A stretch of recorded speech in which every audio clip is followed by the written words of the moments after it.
Hey everybody, it's your girl Storytimewithmissty on deck. And it's your girl Psychics Anonymous, still anonymous. And together we are your favorite besties.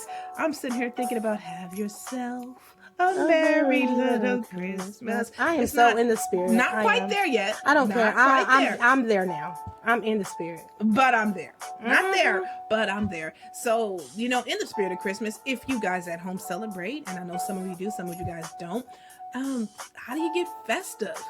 Are we doing this for YouTube or the podcast? This is YouTube. Oh, you guys, write in the comments. We're passing how up do you Thanksgiving. get festive?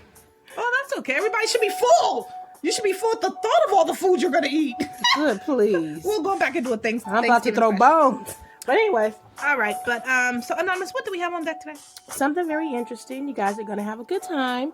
10 ways to tell if your date's elevator doesn't reach the top floor. Yeah, there's definitely For some those signs. at home who don't know what that saying means, explain. Story time. Okay, so, and I did a story time about this on my channel before. If you guys want to look for it, it was the date. I think I might have titled it, his elevator didn't go to the top. Link it in the bottom of the video. So maybe if I can remember. But anyways, what it's ultimately saying is if, it's somebody you're meeting, you're getting to know, and you realize that they're a few chips short of a bag, so to speak, like they cool and everything. The cheese slid straight off their cracker. Right. Like they could be attractive, they could be entertaining or funny or something else like that, but it's always something that's it's missing. It's not quite there, but that something is needed though. Yeah. It's needed, you know what I mean, in order to have some kind of a stable conversation and or friendship or relationship, etc. All right, so without further ado, let's go ahead and get into that list. Okay, so you want me to kick it off first, my number one? Go ahead. Okay, let me see. I kind of want to do a build up. So even though I did 1 through 5, it's like I kind of want to do a build up. Would you like me? Okay, no, I'm gonna start. Okay, number 1. He has a hold. Lord Jesus, let's try it again. He has a hard time making or holding eye contact.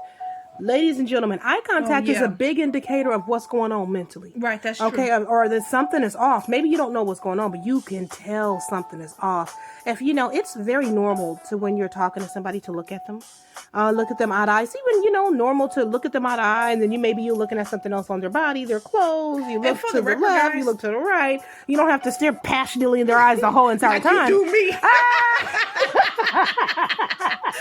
the record, she tried me, y'all. She ain't even my type. For the record. Anonymous stares deep in my eyes every time I do. Now y'all know she lying, okay? The only woman that's my type is me, for the record. But anyways, but for real though, when somebody cannot hold eye contact with you, pay attention. Because I have seen really, really, really crazy things happen with this whole eye contact. I'm going to be real brief. This guy I used to go to high school with. I know that every time I used to see him walk on the halls and everything like that, he could never hold eye contact. Like he'd look at you from the side of his shoulder. Oh no. Yeah, turns out later, I'm not going to say what, but this man, he committed just an unbelievable crime. A heinous, unbelievable crime, basically. And it was all over the news. He beat and raped this elderly woman. I mean, he beat her within an inch of her life. But the eye contact thing, it was a factor. I knew something was wrong there. So ladies and gentlemen, you guys need to watch out for this too. When the ladies cannot hold eye contact, if they can't even make eye contact with you or they can't hold it, don't think, oh, that's so cute, bae, shy. Bae could be crazy. She could be shy too. But she has to be able to look at you eye to eye for a certain period of time. If she can't do that, it may be more than shy. Y'all light up the comments, okay? Weigh in. Do you guys feel like eye contact or the lack thereof that is a big thing. Your elevator ain't going to the top. Okay, so my number 1. Here, you guys might laugh at this because this is me and Anonymous anyway. He/she constantly talks over you. Now, you guys, me and her are besties, and we've been besties all our lives. We ain't got no business talking over each other the way we do, but it is so normal to us. It is like we don't even recognize it to the point where we have to consciously stop. Tell her, "Hey, girl." That's true. You know what I mean? Yeah. But if you are on a date, okay, so fancy this. You're on a date, you're out with somebody, right? Every time you start talking, he starts talking or she starts talking. And you can be like, yeah, so what do you think? And he, what do you think? Wait a minute. Hello? Let me finish my sentence before you go on. That's just basic, proper respect anyways, right? Well, yeah. But that's a sign. That is a sign because it's a problem communicating. Just talking is communication. It's how you relate to other people. It's how you get your point across. It's how you hear other people. So yeah, it is a problem when the only time that you're motivated to talk is when they're talking. Something's not clicking. Very true, but it's also a problem with self-control. Why can't you control yourself enough to allow me to Okay, go on to number 2. Okay, my number 2 is you never quite have his or her undivided attention. Did you hear that? Low attention span. So, I know a lot of people got ADHD, and I'm not even being funny about that in any way, shape, or form. But everybody ain't got no damn ADHD out there, okay? Some people can look at you and you can have their undivided attention. But if they're talking to you and they're constantly on the phone, they're constantly texting, they're on Instagram, they just cannot sit back and talk to you. Can't not be in that moment with just you. Something else may be going on upstairs, ladies and gentlemen. And you have to really consider that, because it could be. It could be, but they also could be an asshole and be bored, and that's why they could be even bored if they were. That's furthermore how that could be another sign that something is mentally wrong with them. Because if they're bored, why can't they articulate themselves? That's communication. I'm bored. Yeah, but that's communication. You see what I'm saying? It's communication. Can we change the subject? You see? It's as simple as that. And that's a communication thing. So again, that could be a sign.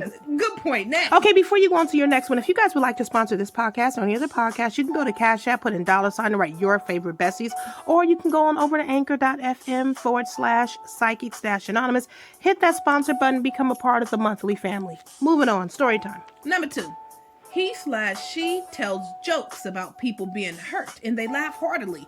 Let me tell y'all something. Oh, that's a good one. I've met people before where the things that would give them the biggest gas is other people in pain are hurt. Yeah, you got to pay attention to that. They could be sadists. They could be narcissists. There's something wrong, okay? That's not healthy. I'm one of those people, to be honest with you guys. I know a lot of you guys at home listening. You guys might actually like the whole WellStar. I hate WellStar. Oh, me too. And I'm going to tell you why I hate it. Because spiritual 9 times attack. out of 10, it gets spiritually attacking. I don't want to see my people beat the hell out of No, and beat I don't down wanna see and that either. disrespecting each other and all that other stuff. I don't like it.